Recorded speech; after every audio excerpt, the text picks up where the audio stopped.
Good morning students. In this video today we will know about future continuous tense. यानी आज हम इस tense के अंदर टेंस वाला जो टॉपिक है उसके अंदर फ्यूचर कंटिन्यूस टेंस के बारे में पढ़ेंगे। तो सबसे पहले हम जानते हैं we will know about this tense structure. इस टेंस के अंदर क्या होता है, काम जो होता है भविष्य काल में अनिश्चित समय में अनिश्चित काल में पूरा हो रहा होगा। जैसे हम क्रिकेट खेल रहे होंगे, बच्चा मैदान में फुटबॉल खेल रहा होगा, मम्मी घर पर नाश्ता पका रही होगी। तो इस तरह के अनिश्चित वाक्य इस टेंस में यूज़ होते हैं। तो सबसे पहले हम इसका स्ट्रक्चर के अंदर अफर्मेटिव सेंटेंस समझते हैं। तो सारे टेंसों की तरह सबसे पहले हमें सब्जेक्ट लिखना है, उसके बाद जो इस टेंस की जो हेल्पिंग वर्ब है शैल विल जो पिछले टेंस में पढ़ी थी उसके साथ में बी अटैच करना है। शैल बी हो जाएगी आई और वी के साथ, और अन्य सभी के साथ यानी अदर्स सब्जेक्ट के साथ में विल बी का यूज़ करना है। उसके बाद मेन वर्ब की फर्स्ट फॉर्म प्लस आईएनजी, क्योंकि रहा होगा, रही होगी, रहे होंगे इस वाक्य के हिंदी वाक्य के अंत में आता है, तो इसमें आईएनजी भी जोड़ना है, प्लस ऑब्जेक्ट प्लस एसेट्रा। जब हम इस फ्यूचर कंटिन्यूस का नेगेटिव सेंटेंस बनाएंगे तो नेगेटिव सेंटेंस के अंदर क्या होगा, सब्जेक्ट प्लस शैल विल जो हेल्पिंग वर्ब है, उसके बाद नॉट बी का यूज़ करना है। नॉट को बी से पहले लगाना है और शैल बी के बाद में लगाना है, शैल विल के बाद, प्लस मेन वर्ब की first form plus ING plus object plus etcetera. तो ये हुआ इसका नेगेटिव सेंटेंस का पैटर्न। अब हम पढ़ेंगे इसका इंटेरोगेटिव सेंटेंस। इंटेरोगेटिव के अंदर वही हमें जो हेल्पिंग वर्ब है शैल और विल उसे आगे रखना है, सब्जेक्ट को नंबर 2 पर,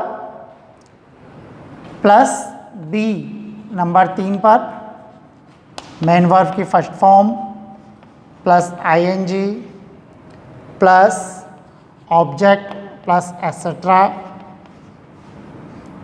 और लास्ट में क्वेश्चन मार्क। इसके बाद हम बनाएंगे इंटेरोगेटिव नेगेटिव सेंटेंस। इसमें भी वही होगा, आगे इंटेरोगेटिव होने के कारण शैल विल को आगे लिखेंगे, plus subject plus third place पे not be plus main verb की first form plus ING plus object plus etcetera. ठीक है, तो इस तरह से हमने इसका स्ट्रक्चर को समझा। एक बार से फिर से समझ लो। अफर्मेटिव में सबसे पहले सब्जेक्ट, फिर हेल्पिंग वर्ब इसमें शैल और विल का यूज़ होगा, प्लस बी भी लगेगा क्योंकि शैल विल हमने लगाया था फ्यूचर इंडेफिनिट टेंस में। शैल को लगाना है आई और बी के साथ, बाकी अदर्स के साथ हमें सबके साथ विल का यूज़ करना है। उसके बाद मेन वर्ब के फर्स्ट फॉर्म में आईएनजी आएगा, उसके बाद ऑब्जेक्ट और उसके बाद एसेट्रा का यूज़ हमें करना है। In negative sentence first of all we write subject plus shall will plus not be. हमेशा इसका ध्यान रखें कि बी नॉट नहीं लिखना, नॉट को बी से पहले लगाना है। Not be plus first form plus ING plus object plus etcetera, पीछे का स्ट्रक्चर वैसा ही रहेगा।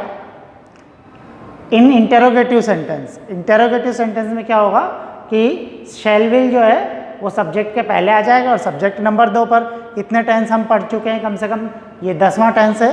तो 9 टेंस में जैसा स्ट्रक्चर चलता है सेम वैसा ही पैटर्न के अकॉर्डिंग हम इसमें भी बनाएंगे। तो सब्जेक्ट नंबर 2 पर, उसके बाद में बी, क्योंकि नेगेटिव नहीं है इसलिए नॉट नहीं आएगा, फिर फर्स्ट फॉर्म में ING plus object plus etcetera, plus interrogative में और नेगेटिव में मार्क ऑफ इंट्रोगेशन का यूज़ करना है। और इंटरोगेटिव नेगेटिव में shall will plus subject plus not be plus first form plus ING plus object plus etcetera. अब हम एक एग्जाम्पल के द्वारा इसको समझेंगे।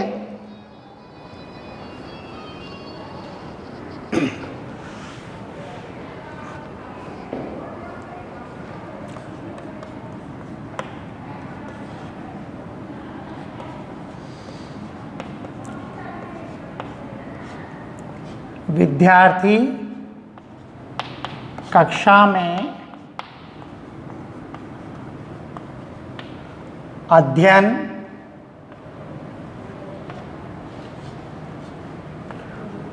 कर रहे होंगे।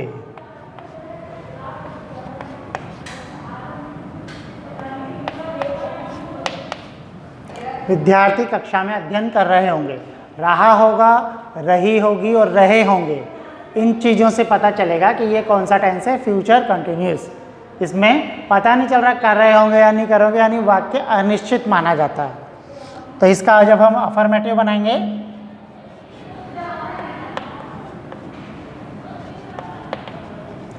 तो विद्यार्थी को कहेंगे स्टूडेंट्स। स्टूडेंट्स बहुवचन है तो एस लग जाएगा। स्टूडेंट्स विल बी, अध्ययन करना स्टडी,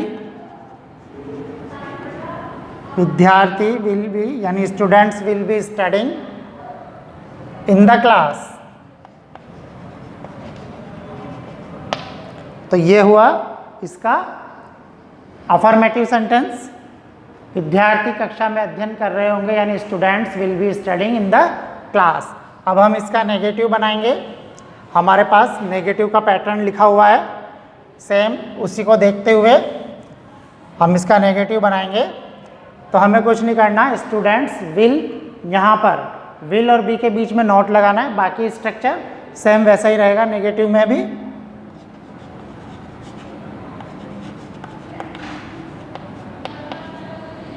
तो students will not be studying in the class.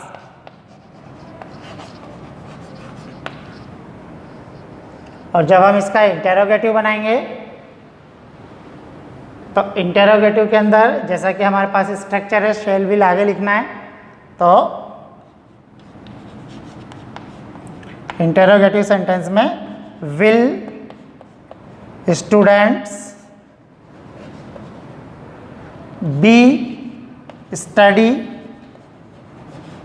इसमें आईएनजी लग जाएगा, स्टडिंग इन द क्लास। और क्वेश्चन मार्क। इसके बाद इंटेरोगेटिव नेगेटिव, इसमें क्या होगा, शैल विल की तरह सब्जेक्ट हेल्पिंग वर्ब आगे आएगी, यानी will students not be studying in the class.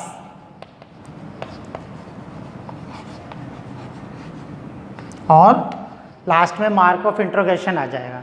तो इस तरह से हम फ्यूचर कंटिन्यूस टेंस के वाक्यों को बना सकते हैं। अगली वीडियो में हम इसी टेंस के और एग्जाम्पल्स देखेंगे। ओके।